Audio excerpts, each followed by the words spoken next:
Ok, pessoal. Então, bom dia a todos. Já estamos na nossa hora, né? Já 10 e alguns minutinhos. Nós vamos iniciar então, fechando os nossos olhos, fazendo uma prece.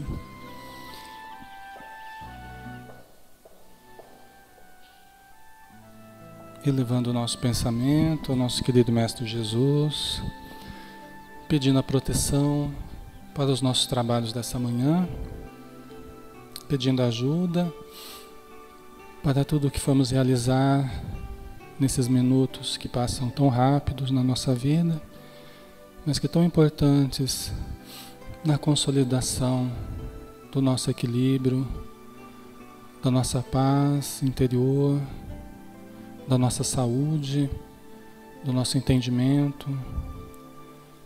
Muito obrigado, Senhor Jesus, por estarmos juntos novamente, entrelaçando vibrações, entrelaçando conhecimentos, permutando vibrações com o plano espiritual e amparando-nos mutuamente nessa caminhada que nós temos todos os dias, na luta que todos vivemos neste planeta pela nossa transformação.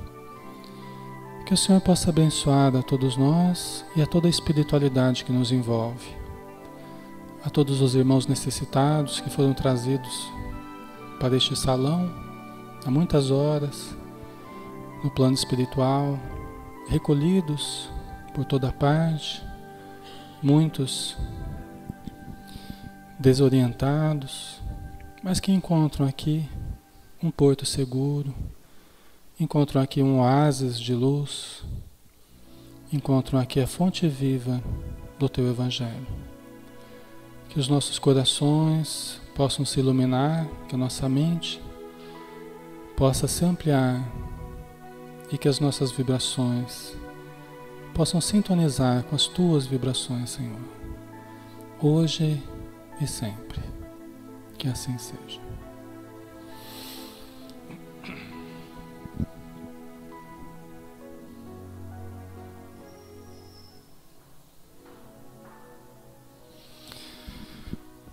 Então, bom dia a todos.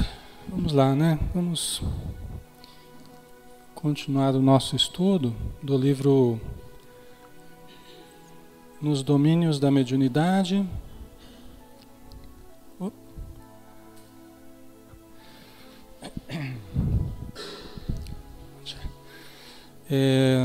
A Débora vai ficar com o microfone ali atrás, tá? Quem quiser participar, perguntar, acrescentar, fique à vontade, tá? É para que os nossos irmãos que estão na internet possam também ouvir e também o material que fica gravado ele possa ser compreendido, né, pelas pessoas que participam com a gente. Nós temos outros grupos, né, que participam, que acompanham os estudos depois do estudo gravado. Nós temos grupos que utilizam do material para os seus próprios estudos, assim como a gente tem utilizado aqui, tá?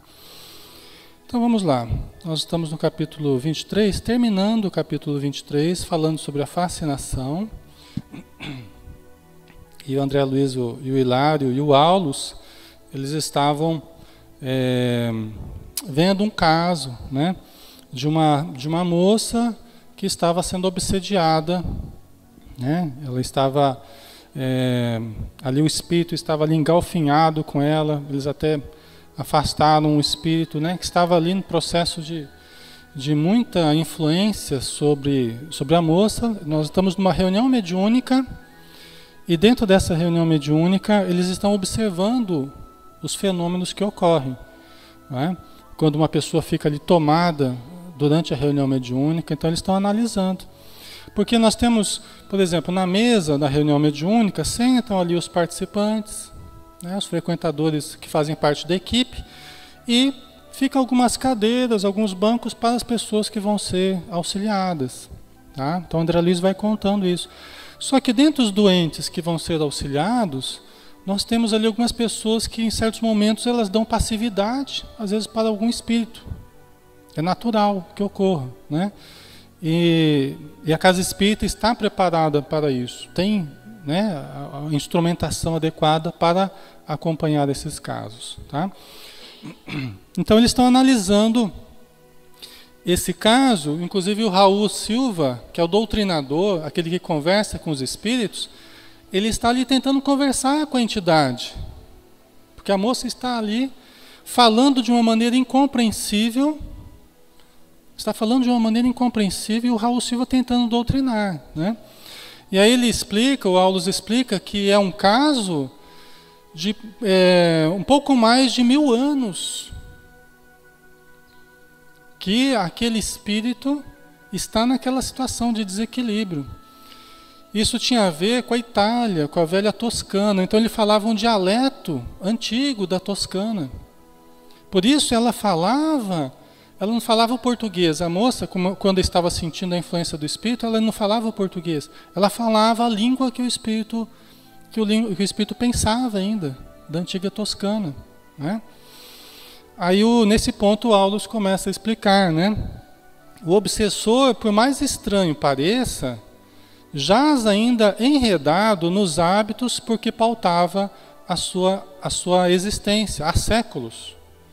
E em se exprimindo pela médium, usa modos e frases que lhe foram típicos. Tal fato era atribuível à mediunidade propriamente dita ou à sintonia mais completa?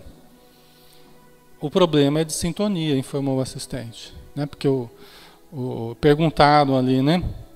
A gente não sabe se foi o André Luiz ou o Hilário, se o problema era de sintonia ou era por causa da mediunidade dela. Era uma sintonia mais estreita ou era apenas por causa da mediunidade dela? Aí o instrutor falou, não, isso aqui acontece por causa da sintonia mais estreita. Tá?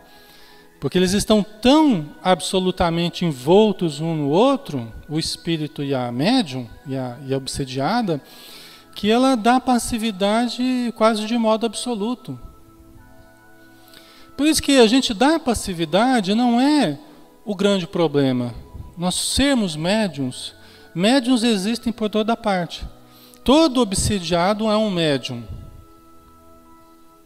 É assim que os espíritos ensinam. Todo obsediado é um médium, mas nem todo médium é um obsediado.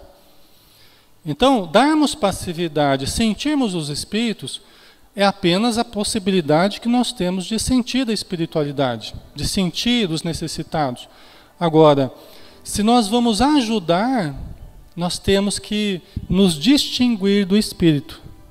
Nós temos que sair da frequência do espírito. Nós já falamos isso num outro momento.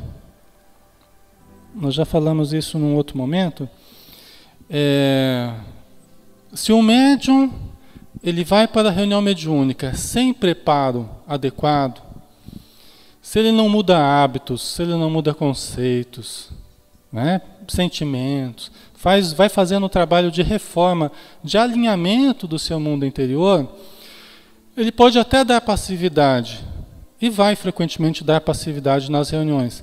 Mas existe um risco muito grande da identificação muito profunda com o obsessor.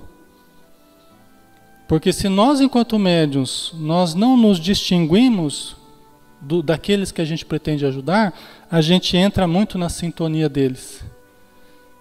E, inclusive, é um dos inconvenientes da mediunidade. Se nós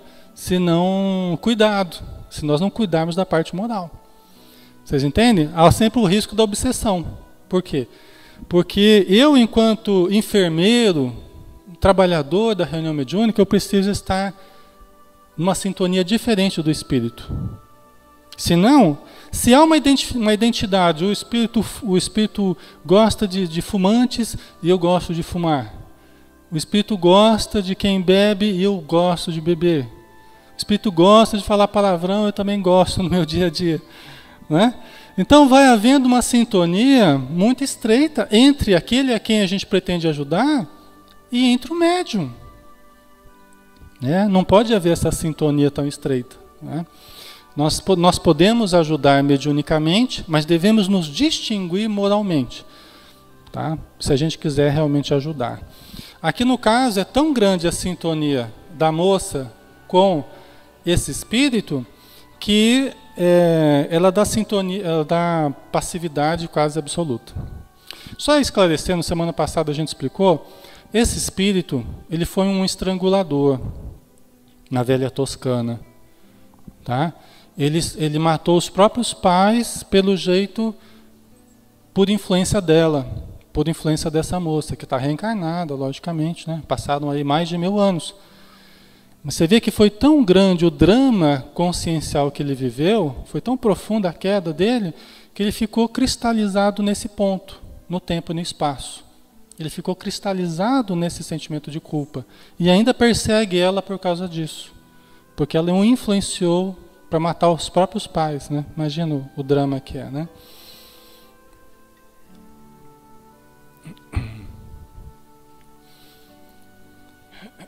É Inês que quer falar, Inês? Então vamos lá.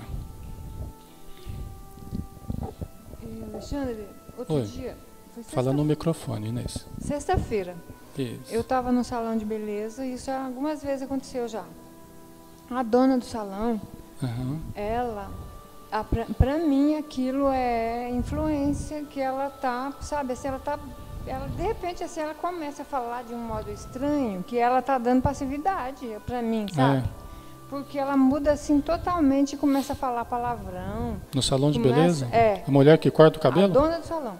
Começa Ai, Jesus. a falar coisa que não tem nexo, assim. Com tesoura na mão? É. Aí ela Isso é um perigo, a gente percebe claramente assim que não é ela, sabe? Aí ela fazendo a minha unha e ela estava assim, totalmente desequilibrada. Aí eu pensei, meu Deus, como que eu ajudo ela? Aí eu fiz uma oração pedindo para aquele espírito, né, que estava com ela. E de repente passou. Aí ela falou assim, você viu que jeito que eu estava? Agora eu estou bem. Eu estou bem, eu estou sentindo paz no meu coração de novo. Falei, eu vi. Amém, Jesus, né, Inês? E é evangélica, sabe? Como é que você vai falar para uma pessoa dessa que tem um espírito ali com ela? Ela quer que eu vá para a igreja dela, sabe? Certo. Já me convidou até, porque acho que ela se sente bem perto. Assim, né? Mas não tem como fazer isso, porque ela é evangélica demais, assim. Tá certo. Você vê uma curiosidade, né? Fica difícil, o meio que eu achei assim, né, de ajudar ela foi assim, numa oração, só com o meu pensamento, e ela... É isso para demonstrar que em toda parte, né, não depende de religião, não depende de lugar, né, em toda parte nós somos médiums, vamos dizer assim. Mais equilibrados ou menos equilibrados, mais ostensivos ou menos ostensivos, mas sempre somos médiums, né? Ela está passando tanto assim por isso, que ela já perdeu muitos clientes, os clientes estão se afastando. Então, é isso mesmo, né. É que realmente é uma situação que está precisando de um encaminhamento melhor, né? Aí é a hora que muitas pessoas deixam de lado preconceitos, né? E acabam buscando ajuda, livros, né? Passe e tal. Porque a própria necessidade vai induzindo a isso, né? Não é fácil, não. Obrigada. Por nada. Então, continuando aqui. Aulus esclareceu ainda que se a médium não houvesse partilhado da experiência terrestre do comunicante como legítima associada de seu destino, não poderia o espírito externar-se no dialeto com que se caracterizava. Então aqui a gente vê, né? Olha, se não tivesse vivido naquela época, tivesse se associado ao destino desse espírito necessitado, naquela época, ela não poderia dar a comunicação fazendo esse fenômeno de xenoglossia que a gente chama, que é dar a comunicação no outro dialeto, numa outra língua, que não a do médium. Tá? Vocês vejam a importância dela ter nos arquivos inconscientes, nos arquivos do inconsciente, essa informação. Então o espírito se aproxima e ele tem esse conhecimento, mas ele vai se utilizar também dos arquivos que a médium tem dentro de si. Tá? Né, mãe? Só que a médium, né, sabe que existe sempre essa participação do médium também no fenômeno. Tá? Isso é importante. Né? Oi, Sidney. Alexandre, o André Luiz ele comenta que há milênios a influência do espírito com a moça. Certo. Durante esse período, há a possibilidade do espírito ter já reencarnado e voltado para a espiritualidade, mas com o mesmo problema? Tem. Tem. Aqui não fica claro para a gente, né, Sidney? Não fica claro exatamente os detalhes, até o Aulus se abstém de detalhar muita coisa. Porque ele fala assim, ó, nós não vamos lucrar nada com abrir essa gavetinha aí. Então ele não dá muito detalhe. Agora, tem sim, porque fica aquele núcleo tão forte, aquele núcleo de dor, de culpa, de queda moral tão forte no inconsciente, que embora as experiências recentes, encarnatórias, reencarnatórias, possam haver, o espírito saindo do corpo ele pode voltar ainda a certos dramas de consciência. No livro Histórias que os Espíritos Contaram, do Hermínio Miranda, tem vários casos desse jeito. Que os espíritos tiveram várias encarnações, mas o problema central, o fulcro central da dor do espírito, ainda é um fato ligado à época de Jesus. Né? Porque são os casos que o Hermínio Miranda cuidou lá. Muito interessante esse livro, viu, pessoal? Quem lida com mediunidade, assim, é um livro muito importante. Então o espírito ainda trazia para as reuniões mediúnicas o conteúdo daquela época. Né? Quando o Hermínio Miranda fazia regressão com eles estavam incorporados no médium, e o Hermínio Miranda fazia uma regressão no espírito incorporado no médium. Né? E ele voltava para aquele ponto de dor lá da época de Jesus. Tá? Então isso pode acontecer. Aqui no caso a gente não sabe ao certo o que aconteceu. Será que ele ficou há mais de 1000 anos no plano espiritual? Ou teve outras encarnações? Aqui não deixa claro. Tá? Então fica essa informação aí para a gente, para depois, né? Em todos os casos de xenoglossia, é preciso lembrar que as forças do passado são trazidas ao presente, informou o instrutor. As forças dos conteúdos passados do inconsciente são trazidas ao presente. Emergem esses conteúdos ao presente, né? Os desencarnados, elaborando fenômenos dessa ordem, interferem quase sempre, através de impulsos automáticos, nas energias subconscienciais, do subconsciente, que é uma parte do inconsciente, né? Mas exclusivamente por intermédio de personalidades que são afins no tempo. Por quê? Porque todos nós não somos apenas essa personalidade que nós estamos aqui.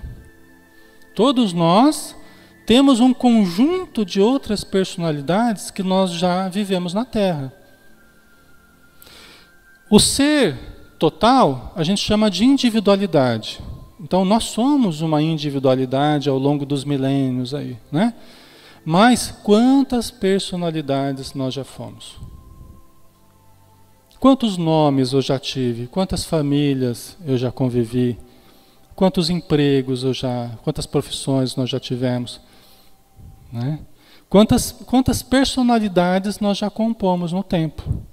Então, quando o espírito obsessor se aproxima da moça e começa a influenciá-la, dessa forma que a gente está vendo, ele está chamando à tona a personalidade dela passada. A personalidade dela lá na Toscana, lá na antiga Toscana. Tá? É essa que ela está trazendo à tona. E aí, pessoal, que muitas pessoas entram em esquizofrenia. A esquizofrenia ainda é tida como uma doença meio enigmática para os psiquiatras, psicólogos. Porque eles não entendem muito bem a esquizofrenia. Por que ocorre exatamente? Não entendem muito bem. Né? E não é apenas uma cisão com a realidade, não é apenas um afastamento da realidade, é a vivência de uma outra realidade. Vocês entendem? Não é apenas eu não me relacionar e eu não me adequar a essa realidade aqui, mas é intimamente eu estou vivendo uma outra personalidade. Ou seja, eu estou mergulhando no passado, talvez na antiga Toscana. Aí eu começo a inverter nomes de pessoas, eu começo a achar que fulano de tal vai me matar, que fulano está armando para mim, que não sei o quê. Por quê? Porque eu estou vendo a realidade atual sob a ótica da antiga Toscana lá, da Itália. Não é? Vocês entendem? Então a gente começa a ter uma série de comportamentos que não se enquadram no presente, não tem nada a ver com o presente, mas provavelmente tem a ver com o passado, tem a ver com aquela personalidade antiga. Tá? Todos nós sofremos influência do nosso inconsciente e das personalidades passadas, tá? Todos nós sofremos temos vários comportamentos que ainda têm uma ligação muito forte com conteúdos conflitivos do passado, né? Se isso começa a ficar mais forte, a gente precisa buscar ajuda espiritual, psicoterápica, para integrar de novo na realidade, para a gente colocar o pé no chão. Toda mania de perseguição, todo complexo de inferioridade não deixa de ser expressão disso, tá? Expressão do passado no presente. A gente começa a ficar meio paranoico, achando que todo mundo está querendo nos prejudicar. Eu sei que isso não acontece com vocês, né? Mas né? Quase nada, né? Só de vez em quando, né? Mas todos nós somos passíveis de viver momentos assim. A gente começa a brigar com um com o outro, aí a gente se sente perseguido, aí começa a abrir o porão lá do inconsciente, começa a sair os nossos bichos lá do inconsciente. Acho que é a Débora, a minha mãe acho que quer comentar. Então a gente começa a acessar o inconsciente e o que sai dali é só tranqueira, né? Geralmente, porque o nosso passado ele não foi assim muito bom assim, né? Alexandre, oi. Mas como que os psicólogos, sem o conhecimento espírita, como é que eles vão encarar essa situação? De alguém que aconteça isso, por exemplo, que comece a falar uma língua diferente, que haja de forma diferente, completamente estranha. Depende da abordagem deles, né, mãe? Dos psicólogos, né, dos psicoterapeutas, depende muito da abordagem, né? Se for uma abordagem do Jung, por exemplo, né? O Jung avançou um pouco mais, não chegou lá ainda, mas ele avançou um pouco mais. Vai falar que é a expressão do inconsciente coletivo. Né? Vai falar que é a expressão do inconsciente coletivo. Geneticamente, essa tem sido a explicação deles. Geneticamente transmitiu através das gerações conteúdos do passado que emergem aqui e ali de uma forma espontânea como um inconsciente coletivo, uma coisa que todos nós compartilhamos através daquilo que a gente transmite, que é a genética, né? Só que isso, a genética ela não está provando isso, ela está indo no sentido contrário a isso. Então eles estão tendo cada vez mais dificuldade de explicar. Se for um psicanalista, por exemplo, ele vai lidar isso aí como expressões patológicas mesmo, né? Então expressões, fenômenos psicóticos. Entendeu? Toda a paranormalidade é tida, por exemplo, na psicologia tradicional, como expressão patológica. Não? O supranormal e o anormal ou patológico são colocados no mesmo pacote. Por exemplo, a mediunidade ela é algo a mais, não é algo a menos. Mas os fenômenos mediúnicos são tidos como fenômenos patológicos pela psicologia tradicional. Né? Então imagina, né, como é que se vai interpretar esses problemas e como é que se vai tratar isso. Né? Tem uma dificuldade muito grande. Mas né? acho que vai chegar uma hora que vai bater uma duvidazinha, né? Eu acho que está... Acho que bate assim. Não está dando conta já, né, de explicar os vários fenômenos do ser humano, né? Então, a psicologia transpessoal, por exemplo, ela surgiu nesse contexto como uma alternativa diferente. Porque o próprio Maslow, né, e o Stanislav Grof, eles criaram praticamente a transpessoal, porque eles percebiam que os vários fenômenos não estavam sendo bem interpretados pelas outras psicologias. Né? Então, eles trouxeram um componente mais espiritual, mais transcendente, os estados alterados de consciência. Né? Hoje nós temos as experiências de quase-morte, né? Os fenômenos espontâneos de regressão, nós temos vários indícios aí dessa sobrevivência do espírito. Né? Obrigada. Nada. Ok? Então vamos lá. Né? Quando um médium analfabeto se põe a escrever sob o controle de um amigo domiciliado em nosso plano, isso não quer dizer que o mensageiro espiritual haja removido milagrosamente as pedras da ignorância. Então vamos lá. Um médium analfabeto. É médium, mas não tem nessa vida uma cultura, não teve a condição de estudar, não teve. Mora lá no sítio e tal, e não teve acesso à educação. Mas é médium, porque ele sente a influência dos espíritos.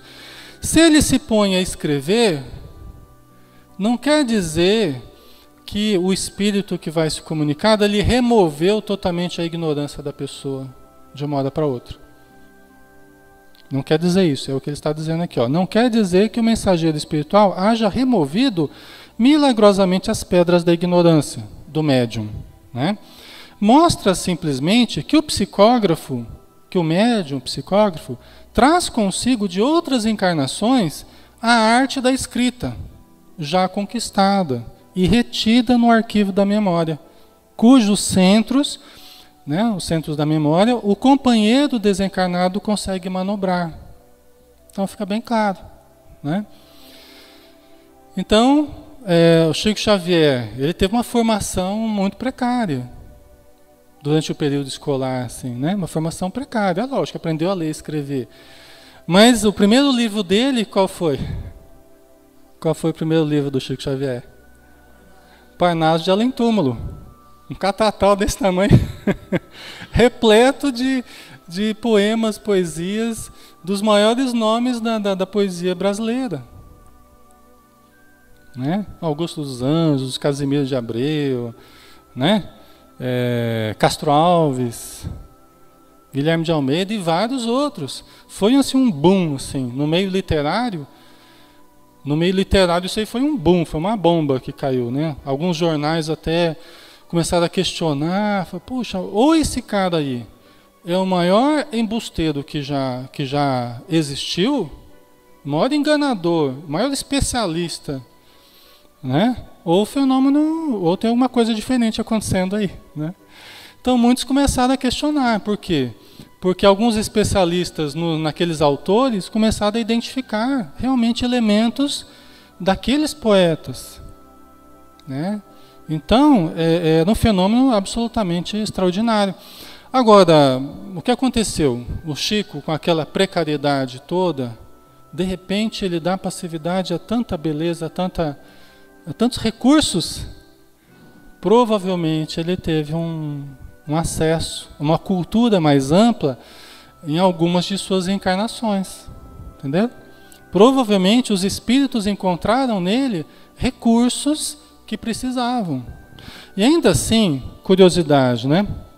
E ainda assim, Emmanuel ainda falava para o Chico, Chico, você precisa estudar mais. Você precisa estudar mais português, Chico. Tá difícil a coisa. Né? Até os espíritos conseguindo manejar os arquivos do inconsciente, mas tá difícil a coisa. Você precisa conscientemente ter uma formação melhor. Você precisa estudar, então ele estudava português, concordância verbal, tal, né? Ele estudava. E vez por outra, Emmanuel ainda dava algumas dicas para ele, porque o Chico ele queria escrever romances, porque já tinha algumas escritoras escrevendo alguns romances bonitos, tal, e o Chico gostava. Aí ele queria escrever romances. Aí o Emmanuel falou assim, Chico, então vamos fazer o seguinte, você vai ter que fazer um treinamento. Você vai ler, por exemplo, os romances de George Wagner. Acho que é George Wagner, né?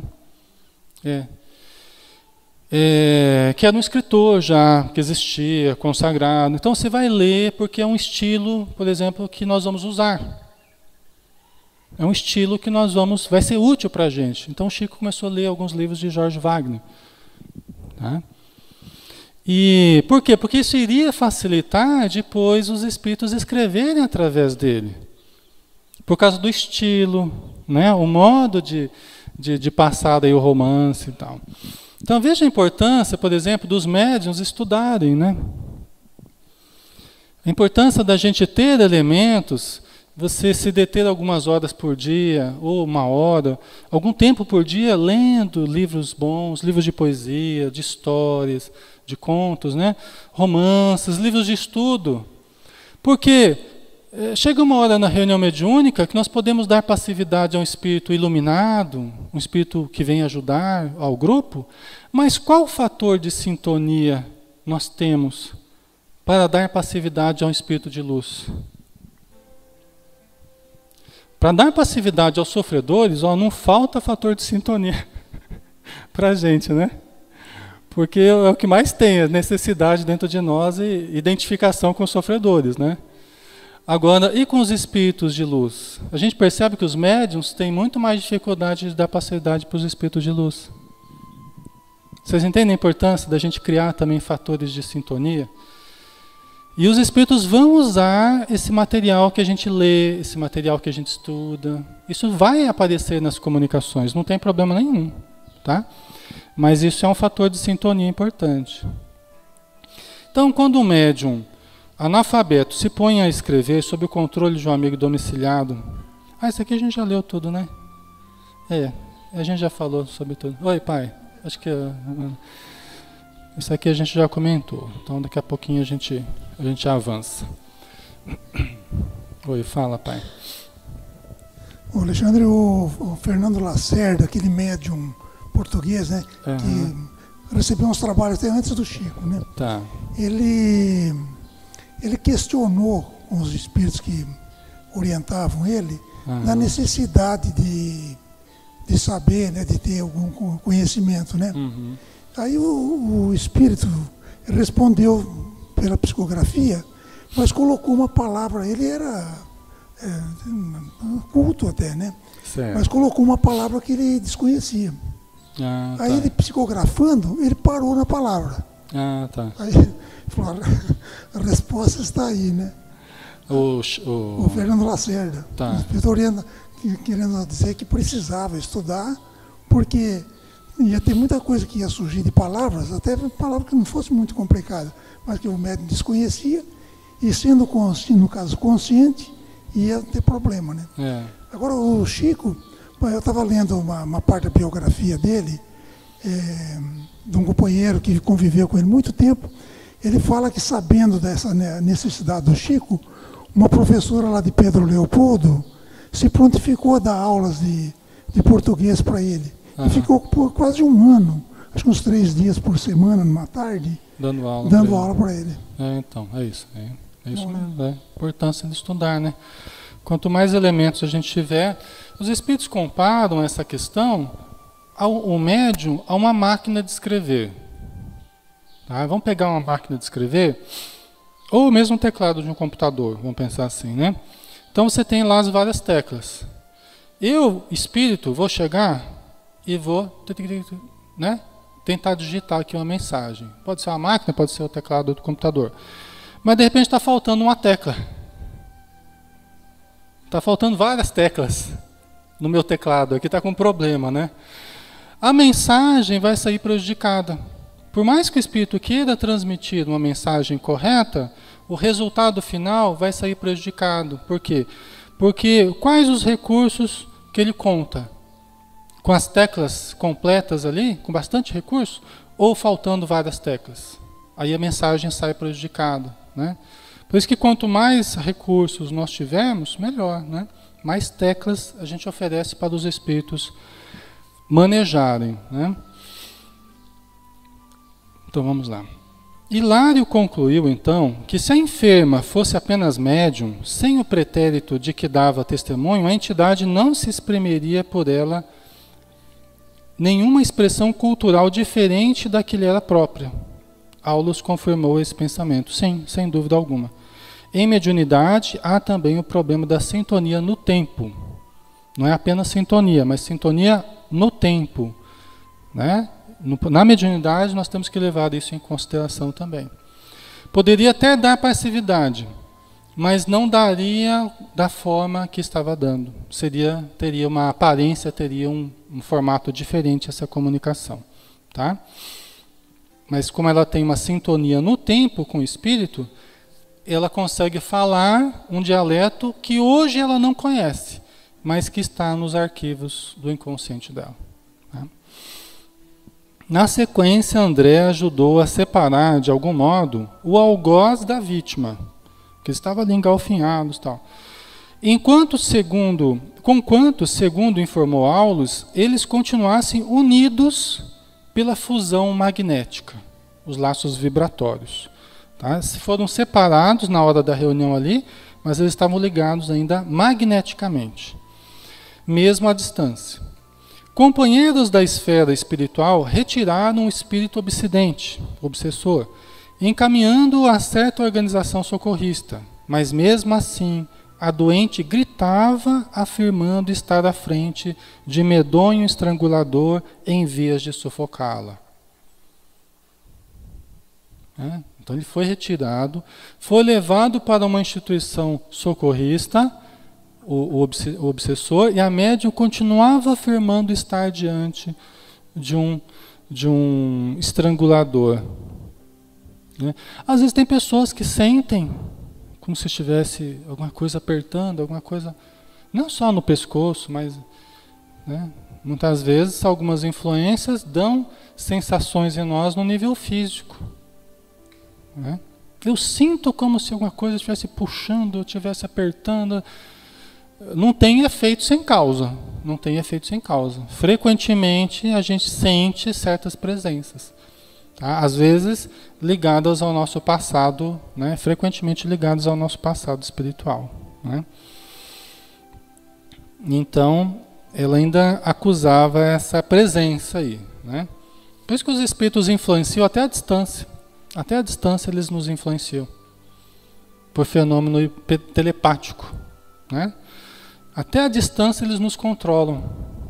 Se a gente vem aqui, e muitas vezes certos espíritos não são permitidos adentrar nesse ambiente, mas eu ainda estou muito ligado vibratoriamente a essa entidade. Ela mesmo de fora lá, ela meio que me controla aqui dentro.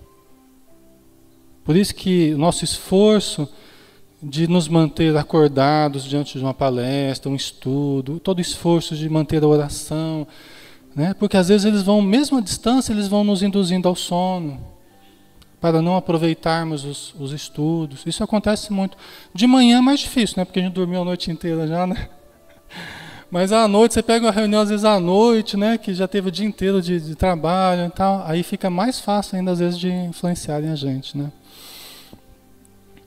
De manhã tem menos esse problema, né? Porque a gente está mais descansado aí.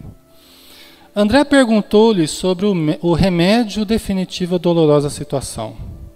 Como é que pode curar essa moça? Como é que pode resolver esse problema? Definitivamente. Né? O remédio definitivo para a dolorosa situação. Aulus informou que a doente e o verdugo, o obsessor, seriam em breve mãe e filho. Quer ver como é que a lei divina funciona, né? É uma das situações mais comuns que existem. Aqueles a quem a gente mais odeia, mais tem dificuldade no tempo, nas encarnações passadas. Como é que a justiça divina nos aproxima? Como é que ela ajusta as situações? Coloca na mesma família. Aí vai ter que ir lá conviver, né? No dia a dia. Aí irmãos que têm muita dificuldade, pai e filho, mãe e filha, aí marido e mulher, aí surge de tudo. Os temperamentos inconciliáveis, as disputas, né? Um falando do outro, um caluniando o outro, um entregando o outro, né? Então são situações muito comuns que demonstram, por vezes, dificuldades do passado. Tá? Mas nascem na mesma família e, por vezes, dão um bom resultado. Às vezes, nem assim não resolve a coisa. Tem criança, por exemplo, pequena, que não aceita que a mãe dê comida. Não aceita a comida da mãe. Não aceita de todo mundo, menos da mãe. Ela acha que a mãe vai envenená-la. A criança acha que a mãe vai envenená-la. Você já viu isso? Eu já vi algumas vezes esse tipo de situação. Não apenas comida, mas outras coisas também, né? A criança não aceita. Então o que é isso? É lembrança do passado. Lembrança do passado, né? A criança ainda está muito vinculada às memórias das outras encarnações, ela ainda não se enraizou ainda na vida presente, e ela lembra com uma certa clareza, ela traz intuitivamente uma certa lembrança do que já ocorreu. Talvez ela tenha mesmo sido assassinada, ou talvez ela tenha feito para outra pessoa. Aí ela tem medo que a outra devolva. Entendeu como é que a gente faz também? Às vezes a gente faz isso para alguém, aí a gente reencarna, e a gente tem medo que a pessoa nos dê o troco nessa vida. A gente projeta o conflito, né, do que a gente fez, e a gente acha que o outro vai fazer igual. Eu traí no passado, aí eu acho que meu parceiro vai me trair. Não sei porquê, eu tenho ciúme, eu acho que vai trair. Mas muitas vezes a própria pessoa traiu. Quem está mais próximo de trair é aquele em quem o conflito da traição é muito forte. Então ele começa a ver no outro, ele acha que o outro vai fazer, mas é porque a própria pessoa tem isso dentro dela, né? Então cada caso é um caso, tem que ser analisado de uma forma particular, né? Mas isso tudo existe, são fenômenos naturais da vida, né? Não há outra alternativa na obtenção do trabalho redentor. Olha só, não há outra alternativa na obtenção do trabalho redentor.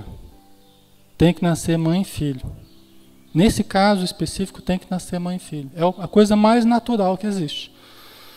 Energias divinas do amor puro serão mais profundamente tocadas em sua sensibilidade de mulher. E nossa irmã praticará o santo heroísmo de acolhê-lo no próprio seio, informou o instrutor, exclamando: louvado seja Deus pela glória do lar. Louvado seja Deus pela glória do lar. Então, diante disso aqui, olha como ficam pequenos os problemas que a gente vive em família, vamos dizer assim. É lógico, alguns problemas um pouco mais difíceis que outros, mais complicados, melindrosos do que outros, tal, a gente entende. Mas diante da possibilidade de apaziguar dores, de aproximar espíritos que estão há milênios, aqui no caso mais de 1000 anos, que esses espíritos estão em conflito. Olha a bênção que é a maternidade, né? Mesmo que a criança seja uma criança espoleta, né? Vamos dizer assim, né? Daquelas que começam a crescer, já começa a mostrar certas tendências, certa dificuldade. Esse espírito aqui, ele foi estrangulador dos próprios pais. Né? Provavelmente ele vai reencarnar, vai mostrar certas dificuldades. Vai mostrar certos problemas, né? Mas é uma bênção, ainda assim é uma bênção, porque é o remédio que vai curando. Talvez numa encarnação não vai ser o banho milagroso, mas ao longo das encarnações pode ser um primeiro passo importante, ao longo das encarnações, né? Pessoal, acho que vamos finalizando por hoje, né? Eu acho que aqui nós vamos entrar no outro capítulo, capítulo 24, tá? Luta expiatória. Que é um outro caso interessante também que a gente vai analisar na semana que vem, tá? Então nós vamos finalizando por aqui. Semana que vem a gente continua, né? Nós vamos então nos acomodar nas nossas cadeiras, fechando os nossos olhos. Vamos fazer essa preparação para os passes, né? Nós sempre fazemos, procurando nos deixar envolver nesse momento por uma vibração muito positiva que nos envolve, que cai sobre nós como um banho de luz, nos trazendo os estímulos poderosos para o pensamento equilibrado, para um sentimento puro, para uma vivência sadia, estimulando em nós todo um modo de pensar, de sentir e de viver mais saudável, mais positivo, fazendo-nos ter vontade de mudar, fortalecendo a nossa vontade, fortalecendo o nosso empenho, a nossa dedicação, fazendo-nos criar metas, objetivos de mudança,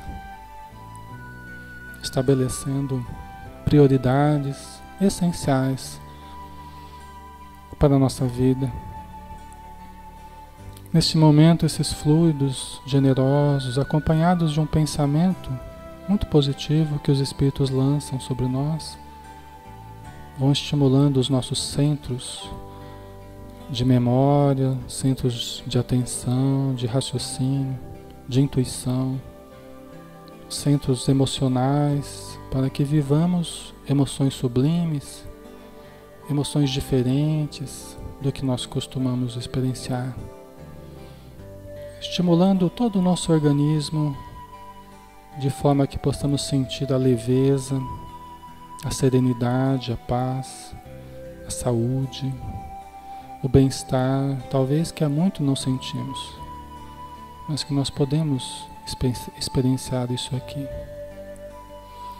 Nós te agradecemos, Senhor Jesus, por todas as infinitas bênçãos que temos recebido, e que essas flores do alto que caem sobre nós, perfumadas, maravilhosas, possam ser absorvidas em nosso perispírito, transformando-se em luz, transformando-se em saúde, em harmonia, para que nós vivenciemos a cada dia essa realidade do Espírito, mesmo na matéria, transformando o nosso viver em amor, em expressão de paz, de fraternidade, de caridade. Muito obrigado, Senhor. Que esses nossos irmãos, que são personagens desse livro que nós estamos estudando, todos eles sejam abençoados, estejam onde estiverem. Que seu exemplo, mesmo doloroso, seja para nós um roteiro, seja um aprendizado, seja um alerta, e que eles estejam envoltos em muita luz, vivenciando a saúde e a harmonia. Muito obrigado, Senhor. Que assim seja. Ok, nós vamos então passar aos passes, né? Nós vamos pedir aos médiuns passistas que se dirijam à Câmara de Passes, e todos serão convidados a tomar passe. O passe é uma transfusão de energia, né? Que nós realizamos, os médiuns se dirigem à Câmara de Passes, eles vão aplicar em cada uma das pessoas que vão entrar. Não é obrigatório, é uma opção, né? Mas todos são convidados. Quem quiser poderá adentrar a Câmara de Passe quando for chamado. Obrigado a todos que acompanharam pela internet, tá? Um grande abraço a todos. Fiquem à vontade aí, tá? Um beijão a cada um de vocês. Até mais.